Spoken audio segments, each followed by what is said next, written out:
What is up, gamers? Tictalic back again, and this time we have the best guide that you can find for the Executioner, or also known as the Pyramid Head. Considering the fact that he has some unique things that we have to cover, without any further ado, let's jump right into it, and I hope you enjoy it. Everything will be timestamped for ease of finding specific information, so feel free after you watch the video to jump to specific parts to see any details you might forget. Starting with the basic stuff, he comes with the default stats for a killer with 115% or 4.6 meters per second movement speed, a 32 meter terror radius, and he is categorized as a tall guy. His 3 teachable perks are somewhat average, not used that much even after all the buffs, but here goes. First is the Forced Penas. Basically survivors who take a protection hit are inflicted with a broken status effect. Somewhat average perk, situational pretty much, without getting too much value considering that basically if a survivor takes a protection hit, then he immediately runs away either way doing something else. Trail of Torment. After kicking a generator, you become undetectable until a survivor touches that generator or you damage a survivor, and it gets a yellow aura for the time duration of the effect. This is sort of bad because it has a very long cooldown. Also, usually survivors tend to touch that generator, and even if you camp it, you're losing pressure, while if they just ignore it, they can see you coming either way, so pretty much not good of a perk. And finally we have Deathbound. If a survivor heals another survivor at least 32 meters away from you, at the end of the heal, he will scream, revealing his location, and suffer from the Oblivious effect when he is 8 meters away from the healed survivor. Oblivious is when you cannot hear the heartbeat of the terror radius, by the way, so... Now, in terms of pros and cons, he can actually counter all the hook-related perks that the survivors do bring along in the game, primarily speaking Decisive Strike. This is a very strong aspect for him, considering that when you send people to cages, they don't get the buffs from the perks they do have. He can end chases super fast and make most of the loops in the game unsafe due to his ranged ability. When you send someone to a cage, he can put pressure to the survivors relatively fast. And finally, he can punish altruistic plays that the survivors do make often in games, such as unsafe rescues or healing in weird spots and stuff like that. On the cons side, he's not very mobile. As a killer, he cannot teleport or blink to the other side of the map. He has to walk there. He cannot use hook-related perks when he sends people to the cage as well, meaning that he cannot use any barbecue and chili and stuff like that. And he also has a very high learning ceiling. He's very hard to learn. He needs many hours of practice in order to be super effective with this killer. Now, moving forward to his power, Rites of Judgment. If you hold down the power button, you plunge your sword into the ground, carving a torment trail visible to anyone. Survivors who walk or run on the trail will trigger Killer Instincts and be afflicted with torment. Killer Instincts will reveal the location of survivors via a pulsating orange spiderweb that is not affected neither by lockers nor by any perks, keep that in mind. This is similar to Legion's Feral Frenzy, Knight's Rout of Ghostface, or Demogorgons of the Abyss. Survivors affected by torment may be sent to a Cage of Atonement while they are in the dying state.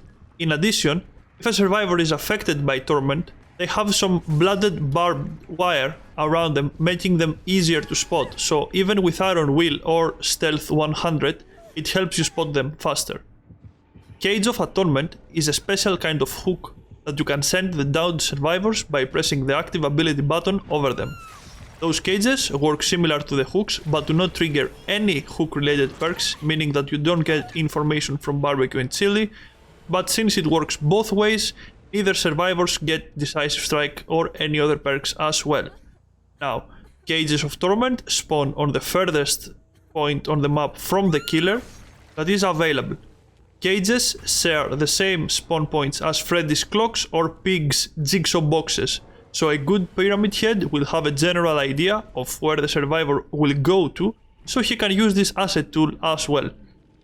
Do keep in mind that if you find the cage and stand within 5 meters of it for 3.5 seconds, it will relocate, pausing the sacrifice process of the survivor by 10 seconds.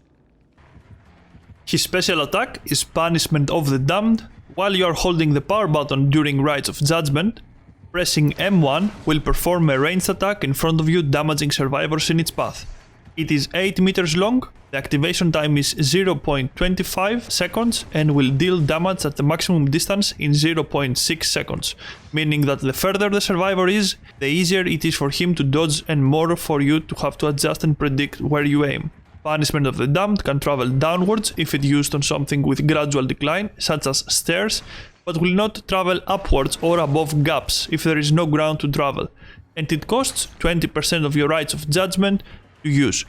You regain 0.25 charges per second, meaning that you need 20 seconds to fully recharge your power. While you activate or deactivate your rights of judgment, you are slowed down by 18% to 3.68 meters per second and cannot attack during that time. Finally, you can have a limited amount of torment trail on the map, and they always replace each other from the oldest to the newest one. They remain for 75 seconds without add-ons, and is better while traveling the map to leave small patches of them on loops or places where survivors will have to pass, so if you get in a chase, you have better chances of tormenting them. Do keep in mind there are places that are restricted, such as near hooks, generators, or the basement stairs. In those areas, trails stay up for 3 seconds, and you can have a way smaller trail than normal places. For his add-ons, we tend to give higher priority to his range add-ons, followed up by his ability timer ones. His purple and pink ones are very situational, and that makes them less appealing considering the rarity as well.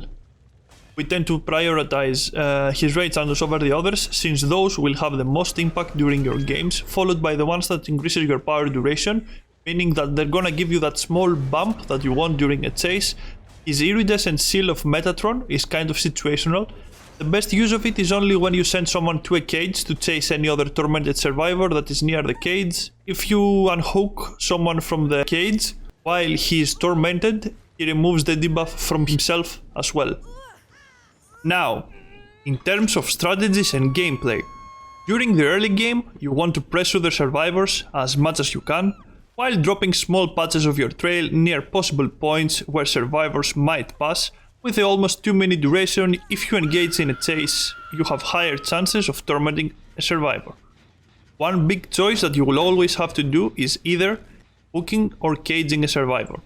Now, even though this is very situational, we're gonna try and break down some scenarios to give you guys a better understanding of how things are supposed to go. If you down your first survivor while tormented, if you cage him, he will probably go to the other side of the map, near his teammates as well, so you will lose pressure instead of gaining. Also, since you consumed the stack of torment on the survivor, even probably helping another survivor to get rid of his stack in the next chase, if somebody saved him from the cage. You are more susceptible to DS or losing time if you are near multiple survivors. Transitioning from early to mid game, you want to have as many people tormented as possible, and then start caging people back to back when the generators at the edges of the map are done, in order to make survivors waste time going there. But this is all theoretical, because if you down a survivor near a perfect regen during mid game, you can hook him there somewhere nearby for extra pressure as well while defending the hook. All in all, you just have to make an educated decision on whether you want the survivors to transition to in order to chase them after. For gameplay, your biggest problem will be if you either M1 the survivors or special attack them. Ideally, you would want to always special attack them first, but considering that this is hard to hit always, or survivors can dodge them sometimes, or you may not be able to predict every single movement they do, what you can do is approach them as much as possible. And then, after you are very close to them, you can either fake a special attack and swing an M1 if they don't do something crazy, or if you see them going near a window or a pallet, commit to your special attack, because when survivors are locked into animations, this is the easiest moment for you to hit them 100% of the time. Your perfect combo for downing a survivor should be special attack to M1, since your punishment of the damned has a cooldown of 2.25 seconds, meaning that you will catch up to them faster than the regular M1 attack. And then M1 them for a guaranteed hit to end the chase. For the build that we're gonna use on a Pyramid Head, first we go with Nurse's Calling, then we use Corrupt Intervention, followed by Hex Ruin, and I'm all ears in order to see survivors when they vault be able to hit our special attack easier. Nurse's Calling can be a bit of a clutch perk, considering that whenever survivors heal, you can see them inside the 28-meter radius, meaning that if you spot someone healing nearby, you can pretty much damage both of them with your special attack, and Corrupt along with Ruin are there to just slow the game down for you. As we said earlier, Executioner can punish easily survivor mistakes, such as going for unsafe rescues, since you can damage both survivors if you time it right, or being super greedy with pallets and loops. Also, if they make a mistake of going down narrow paths, they should be punished immediately as well. Finally, Pyramid Head or Executioner is a very strong killer, probably tier 1, or at least top tier. You play with a huge learning curve that if you are able to master, you can face even the strongest survivors in the game on par. In addition, since he has a lot of fast decision making to be done on the spot, it makes him less boring for some people than other killers. Now, if you find this guide useful, drop a like down, it helps me a lot. If you enjoy my content, consider subscribing to the channel, it's always free. And do tell me in the comments down below which killer you wanna see in the next guide. I'm thinking of going for Clown since he's getting a rework, so I have been playing with him a lot in order to learn all his tips and tricks. But yeah, until the next one, peace y'all.